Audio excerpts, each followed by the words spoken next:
Hello friends, my name is Abhishek. आज हम लोग बात करने जा रहे हैं chapter number 1 of class 10, the rise of nationalism in Europe. ठीक है, मैंने इसके पहले इसका एक इंट्रोडक्शन वीडियो डाला था और वहाँ पे बोला था कि ये जो चैप्टर है क्लास 9 के फ्रेंच रेवोल्यूशन का क्या है कि पार्ट 2 है। वहाँ पे फ्रेंच रेवोल्यूशन में आपने लिबर्टी, फ्रेटर्निटी, इक्वलिटी ये आइडिया मेनली पढ़ लिए, रेवोल्यूशन पढ़ लिया 1789 से 1799 का। लेकिन जो एक और चीज़ उसमें से निकल के आई, जो एक और इमोशन, थिंकिंग, आइडिया निकल के आया, वो था नेशनलिस्ट फीलिंग। उसके बारे में वहाँ पे बात नहीं हुई है, लेकिन आपको अभी बताया जाएगा कि देखिए वहाँ पे ये चीज़ कैसे थी और फ्रेंच रेवोल्यूशन में क्या हुआ था कि उसको हम लोग बोलेंगे नेशनलिज्म है ये सारी चीज़ें आपको इस चैप्टर में बताई जाएंगी। और ये पूरा का पूरा जो है कि इमोशन, ये फीलिंग, ये कैसे पूरे यूरोप कॉन्टिनेंट, उसके बाद पूरे वर्ल्ड में फैल गई। तो rise of nationalism in Europe, इससे पहले जब हम चैप्टर को स्टार्ट करते हैं तो एक फ्रेडरिक भाई साहब का एक इमेज दिया हुआ है, जब इन्होंने 1848 में इस फिगर को ड्रॉ बनाया था। और क्या बोलते हैं कि रेवोल्यूशन का दौर था वो 1830 से 1848। ये आपको अभी थोड़ा पता चलेगा जब चैप्टर में हम लोग आगे बढ़ेंगे कि ये कौन सा दौर है भाई, 1848 1830 वाला रेवोल्यूशन का 1789 के रेवोल्यूशन से कैसे अलग है ये। तो वो इमेज है, और वो जो इमेज है उसने काफ़ी कुछ जो है कि मैसेजेस दिए, जैसे कि उसमें से कभी कभी क्वेश्चन भी पुट कर लेता है, ठीक है ना। तो क्या है, सबसे पहले dream of democratic and social republic. Democracy का मतलब by the people, for the people, to the people, लोगों से, लोगों के लिए, लोगों के द्वारा।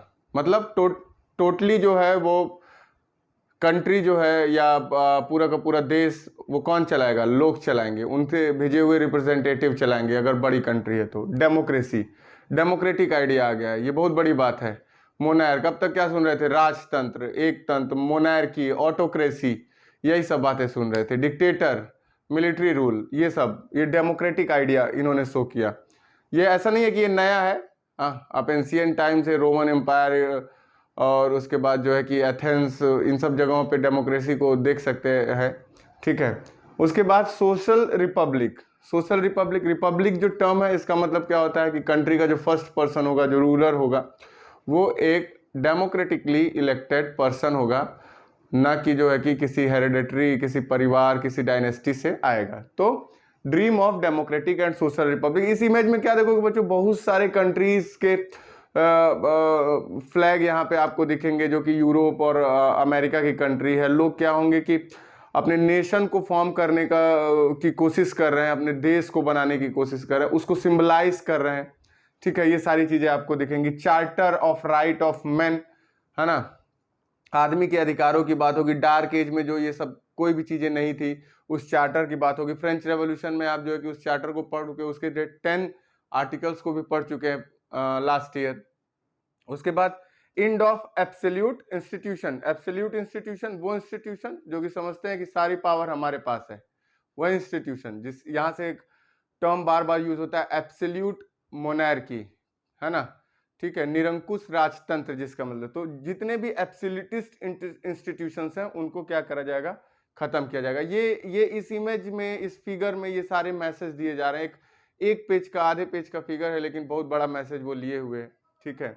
उसके बाद एक देखिए बड़ा इंटरेस्टिंग सा है कि जर्मनी को 18, ये फिगर कब बना है बच्चों, 1848 में। जर्मनी यूनिफाइड हुआ 1871 में, लगभग ये 20-22 साल पहले की बात है। और जर्मनी को एक नेशन की तरह दिखा दिया गया। ऑस्ट्रिया, हंगरी, ये सब साथ आ गए हैं, प्रूसिया साथ आ गया है, ठीक है ना, और जर्मनी एक नेशन बन गया। इसी बोला जाता है जहां ना पहुंचे रवि वहां पहुंचे कवि, ठीक है ना, या इमेजिनेशन करने वाले लोग। ये लोग क्या होते हैं, फिलोसफर लोग। ये जैसे उनको लगता है कि वो आने वाले जो चीजें, जो घटना घटने वाली, उनको पहले से ही जान जाते हैं, ठीक है ना। तो इस फिगर में ऐसे तो बहुत सारे कंट्रीज को नेशन दिखाया गया, लेकिन जर्मनी को नेशन दिखाना एक बड़ा क्या बोलते हैं, सरप्राइजिंग हो गया इसमें, ठीक है ना। तो सो जर्मनी एज अ नेशन। उसके बाद sovereign control over a clearly defined territory. इसका मतलब है कि क्या बन रहा है, नेशन, क्या बन रहा है, नेशन बन रहा है बच्चों, राष्ट्र बन रहा है, ठीक है ना। सॉवरेन, सॉवरेन का मतलब होता है ऐसी टेरिटरी जहां पे हमारा रूल हो, हम कंट्रोल करें, और कोई जो है कि उसके डिसीजन में पार्टिसिपेट ना करे। हमारा देश, हमारे लोग, हमारा डिसीजन, वो कंट्री होती है सॉवरेन कंट्री। तो sovereign control over a clearly defined territory, हमने ये कंट्री बना दी, ऐसे ये कंट्री है, ये हमारा नेशन है, ये हमारा नेशन है, इसमें हमारे लोग हैं, हमारे सिटीजन हैं, कोई भी ऊपर नीचे नहीं, सबके बराबर राइट हैं, जो भी इसका डिसीजन लेंगे वो हम लेंगे, और जो है कि बाहर का कोई आकर के हमें नहीं बताएगा कि आपको ये करना चाहिए, आपको वो करना चाहिए, ठीक है ना। तो इसको बोलते हैं sovereign control over a clearly defined territory. एक यूटोपियन सोसाइटी को इमेजिन किया गया है, आदर्श एकदम आइडियल सोसाइटी जहाँ पे कुछ भी बुरा नहीं है। हाँ, ये बहुत बड़ी चीज है। प्रैक्टिकली ऐसा पॉसिबल नहीं है कि कभी ऐसे समाज का निर्माण हो सके जहाँ पे कोई समस्या ना हो, क्योंकि दुनिया में कोई भी चीज़ परफेक्ट नहीं हो सकती बच्चों। लेकिन क्या होता है, इमेजिनेशन की जाती है, हमेशा ये कॉन्सेप्ट लाया जाता है। जैसे आप लोगों ने इंडिया में राम राज्य सुना होगा कि राम राज्य जैसा कॉन्सेप्ट आएगा, सब कुछ अच्छा ही अच्छा होगा, कुछ बुरा नहीं होगा, तो उस तरह का कॉन्सेप्ट है यूटोपियन सोसाइटी, ठीक है। तो एकदम आइडियलिज्म, सब कुछ अच्छा, कुछ भी बुरा नहीं, सब इक्वल है, इक्वलिटी बिफोर लॉ है, कंट्री फॉर्म है। तो ये सारी चीजें जो है इस इमेज में आपको शो की गई हैं। सो topic number 1 is the French revolution and the idea of nation. ये क्या है भाई, मैंने बोला फ्रेंच रेवोल्यूशन जरूर याद रखिएगा, क्योंकि फ्रेंच रेवोल्यूशन का पूरा जो है कि इम्प्लीकेशन यहाँ पर है। फ्रेंच रेवोल्यूशन एक बार फिर से रिकॉल कर लिए बच्चों, कब तक, 1789 टू 1799 फ्रेंच रेवोल्यूशन। उसमें क्या हुआ, पहले first France become constitutional monarchy, then republic, then republic में जैकोबियन रूल, फिर डायरेक्टरी रूल, और फिर नेपोलियन आ गए। तो नेपोलियन आ गए तो उसको नहीं बोलेंगे कि, क्योंकि वो तो मिलिट्री रूल हो गया, ठीक है ना।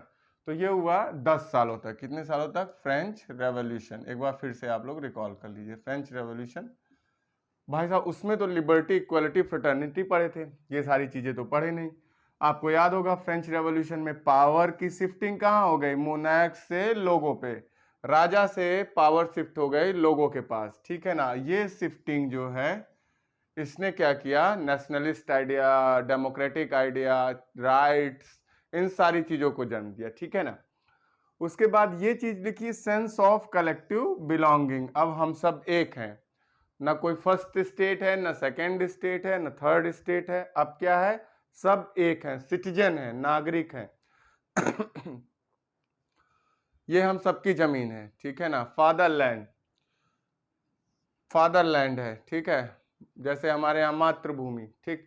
सेंस ऑफ कलेक्टिव आइडेंटिटी, हम सब एक हैं, सिटीजन है, fatherland, the citizen of country. ये सब क्या कर रहा है, कनेक्ट कर रहा है, सबको क्या कर रहा है, कनेक्ट कर रहा है एक कंट्री बनाने के लिए, एक नेशन स्टेट को फॉर्म करने के लिए, ठीक है ना, और कुछ नहीं। क्योंकि हमें क्या करना है, नेशनलिस्ट फीलिंग को जगाना है, जगाना नहीं है, वो जग चुका है। उसके बाद क्या हुआ, आपने देखा था कॉन्स्टिट्यूशन बना था, कॉन्स्टिट्यूशन बना था कोर्ट में जाकर के, टेनिस कोर्ट में जाकर के, फ्रांस में, जो स्टेट जनरल था उसको कन्वर्ट कर दिया गया नेशनल असेंबली में, कुछ लोगों को वोटिंग राइट मिला, ये सब हमको नहीं पढ़ना है, लास्ट ईयर हम लोगों ने पढ़ लिया, ये सारी चीजें हुई।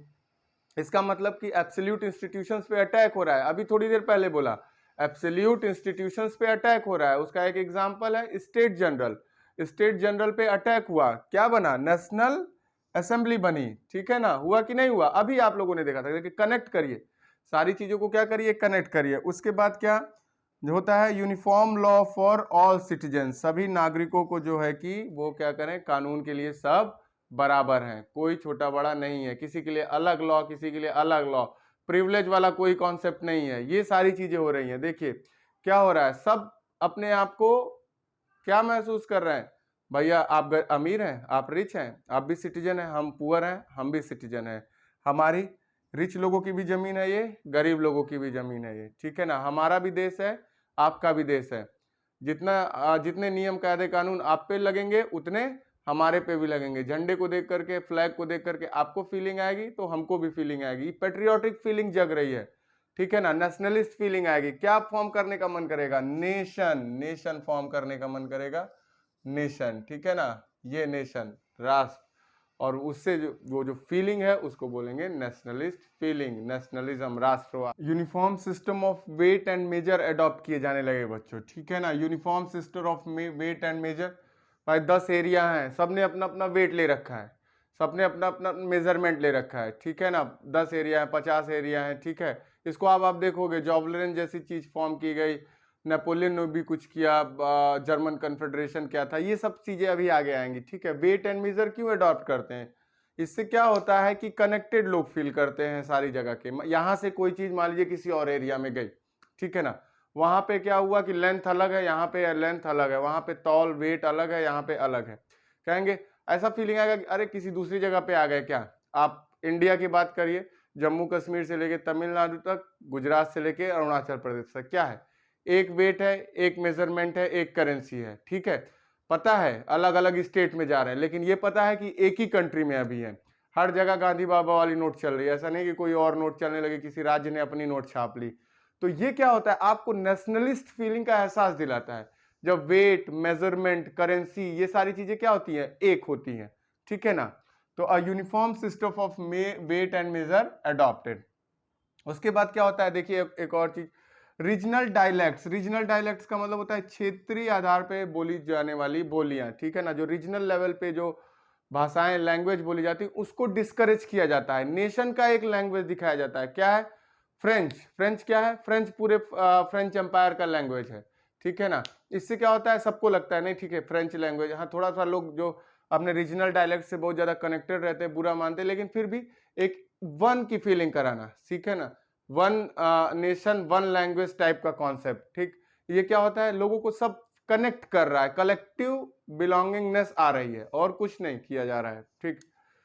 अब देखिए रेवोल्यूशनरीज ऑफ फ्रांस अपने आप को कितना बड़ा समझने लगे ये भाई साहब लोग। हाँ, ये क्या कहने लगे कि जो फ्रेंच नेशन है उसकी जिम्मेदारी है कि जो पीपल है यूरोप के, उनको डेस्पोटिज्म से लिबरेट किया जाए। डेस्पोटिज्म का मतलब होता है डिक्टेटरशिप, एब्सोल्यूट मोनार्की, एक ऐसा रूल जहां पे पावर किसी एक के हाथ में रहती है, ऑटोक्रेसी से, ठीक है ना, तानाशाही से क्या किया जाए, मुक्त किया जाए। किसकी जिम्मेदारी है, फ्रेंच नेशन की। इतना मतलब ये लोग अपने आइडिया को लेकर के उत्साहित थे, तो इसीलिए आप एकदम अलग से फ्रेंच रेवोल्यूशन के बारे में पढ़ते हो। तो French revolutionaries of France, they said the destiny of the French nation to liberate the people of Europe from despotism, है ना। अब हमारी जिम्मेदारी, हमारे फ्रांस में तो ये सारी चीजें हो गई हैं, लेकिन पूरे यूरोप में ये बात फैलनी चाहिए। पूरे यूरोप के लोगों को क्या होना चाहिए कि डेस्पोटिज्म से आजादी मिलनी चाहिए, डेमोक्रेसी आनी चाहिए, रिपब्लिक आना चाहिए, ये सारी चीजें होने लगी।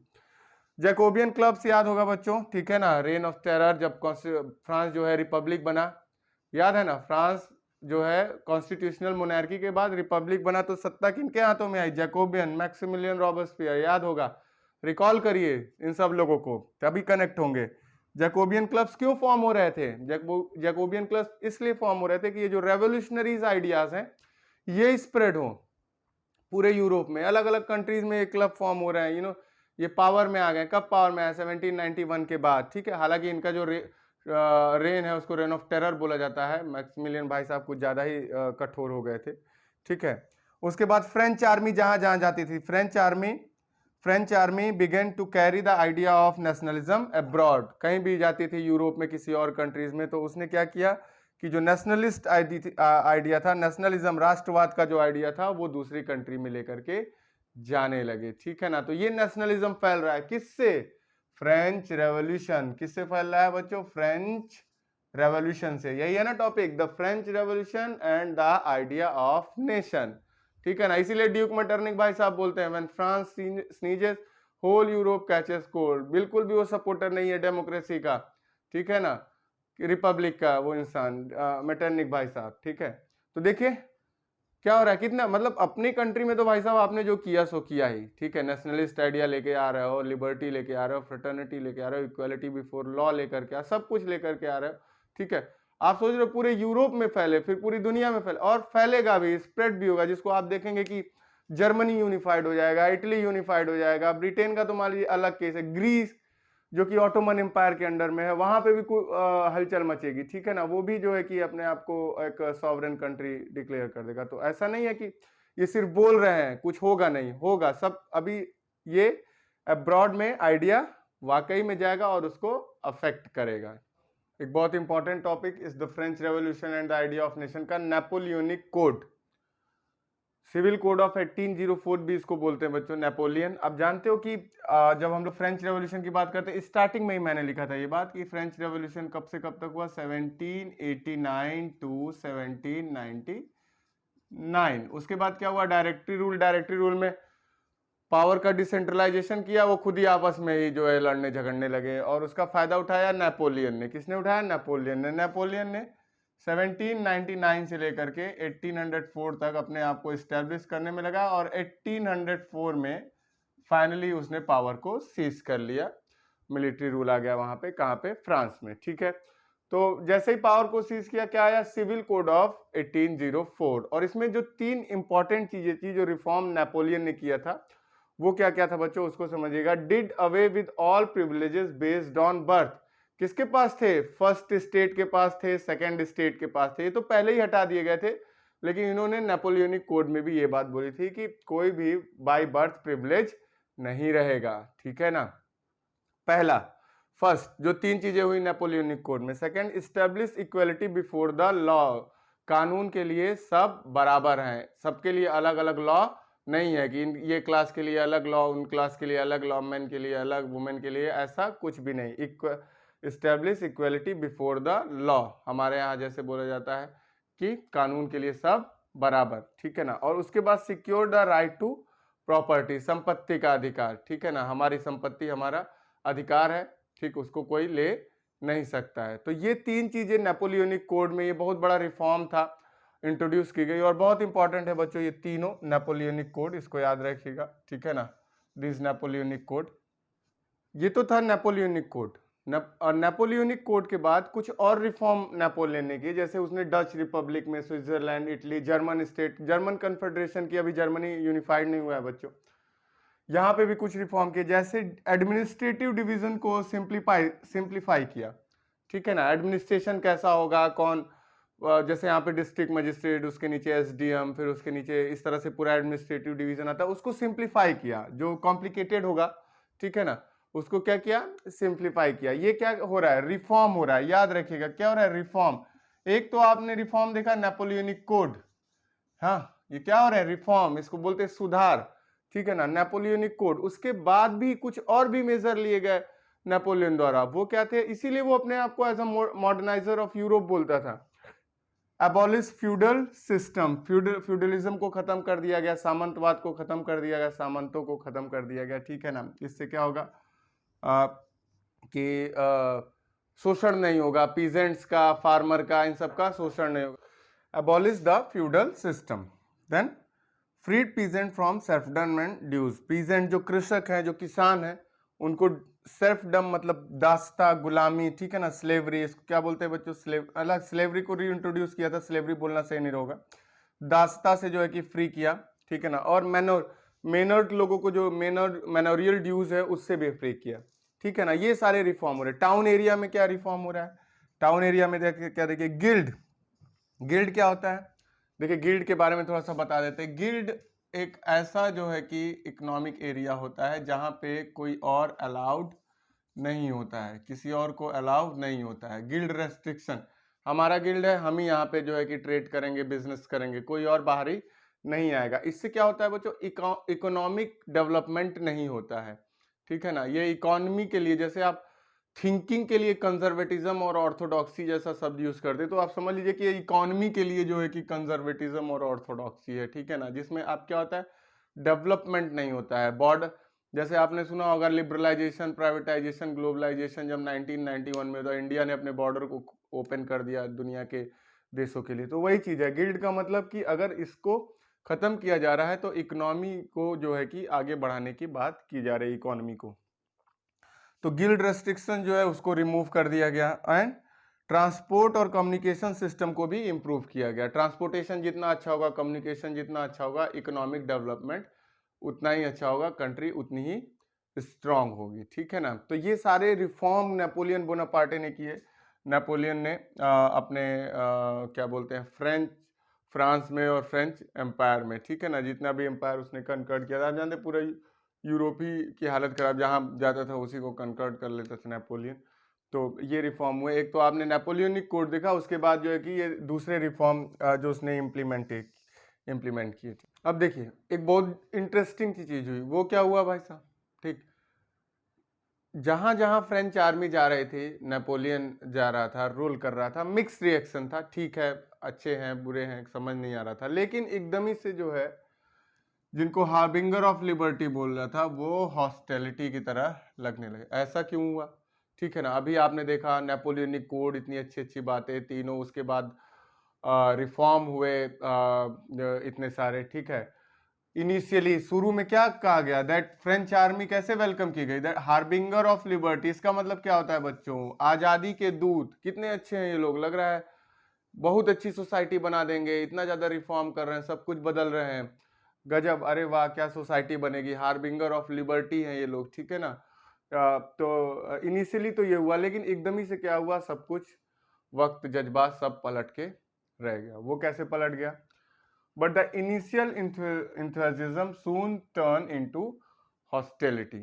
शत्रुता में बदल गई, बुरे लगने लगे, नेपोलियन बुरा लगने लगा, उसकी आर्मी बुरी लगने लगी। क्यों, उसके क्या रीजन थे। पहला, टैक्सेशन को इंक्रीज करना, इंक्रीज टैक्सेशन, टैक्सेस को बढ़ाना, जिसका बोझ सीधे सीधे क्या पड़ता है, लोगों पे पड़ता है, ठीक है ना, ये इंक्रीज टैक्सेशन। उसके बाद सेंसरशिप, किस पे, प्रिंटिंग पे सेंसरशिप लगाते होंगे, कुछ पब्लिश नहीं होने देते होंगे, कोई अगर कुछ अगेंस्ट में बोलना चाह रहा है तो वो नहीं बोल पाएगा, सेंसरशिप लगाना, ठीक है। ये पॉलिटिकल फ्रीडम, किसी भी फ्रीडम के लिए अच्छा नहीं होता है सेंसरशिप। जब इंसान अपने विचारों को, अपनी थिंकिंग को, अपनी फीलिंग को नहीं बोल पाएगा तो क्या होगा, कंट्री का मतलब कि आप क्या कर रहे हो, मिलिट्री रूल बना रहे हो, डिक्टेटरशिप बना रहे हो, किसी और को नहीं, सेंट्रलाइजेशन ऑफ पावर करने का मन कर रहा है आपका, ठीक है ना। तो सेंसरशिप लगा दी गई, लोगों को नाराजगी हुई। लास्ट, फोर्स कॉन्स्क्रिप्शन इन आर्मी, वहां की सेना में, फ्रांस की जो आर्मी है उसमें जबरदस्ती लोगों को भर्ती किया जाने लगा। कॉन्स्क्रिप्शन का मतलब होता है भर्ती करना, फोर्स कॉन्स्क्रिप्शन इन आर्मी, ठीक है ना। फ्रेंच आर्मी लोगों को जबरदस्ती, किसी के बेटे को उठा ली, यंग, आप जानते हैं कि आर्मी में यंग लोग ही जाते हैं, 20 साल 18 साल 19 साल 21 साल के लोग, उनको जबरदस्ती सेना में भर्ती करना, ये बड़ा गलत मैसेज जाने लगा, ठीक है ना। तो ये जो सारी चीजें थी, जैसे increase taxation, censorship, force conscription, इसने जो है क्या किया कि जो हार्बिंगर ऑफ लिबर्टी एक समय लग रहे थे, नेपोलियनिक कोड को इंट्रोड्यूस किए, इतने सारे रिफॉर्म को इंट्रोड्यूस किए, वो अब शत्रु लगने लगे, क्या लगने लगे, दुश्मन की तरह लगने लगे, गुस्सा आने लगा उनके लिए मन में, ठीक है ना। तो इन सारी चीजों ने जो रिफॉर्म किए थे नेपोलियन ने, जो नेपोलियन ने रिफॉर्म किए थे बच्चों, ठीक है ना, उसको ढक दिया। It overweigh all reform, sorry थोड़ा सा ऊपर यहाँ पे चला गया, ठीक है ना। It overweigh all reform done by Napoleon, Napoleon द्वारा किए गए सारे रिफॉर्म को इसने क्या किया, नीचे कर दिया, और ये सारी चीजें जो है वो बड़ी लगने लगी, ठीक है। तो इस टॉपिक में इतना ही, the French revolution and the idea nation. अब इसी चैप्टर के सेकेंड टॉपिक में हम लोग मिलेंगे। Take care, good bye.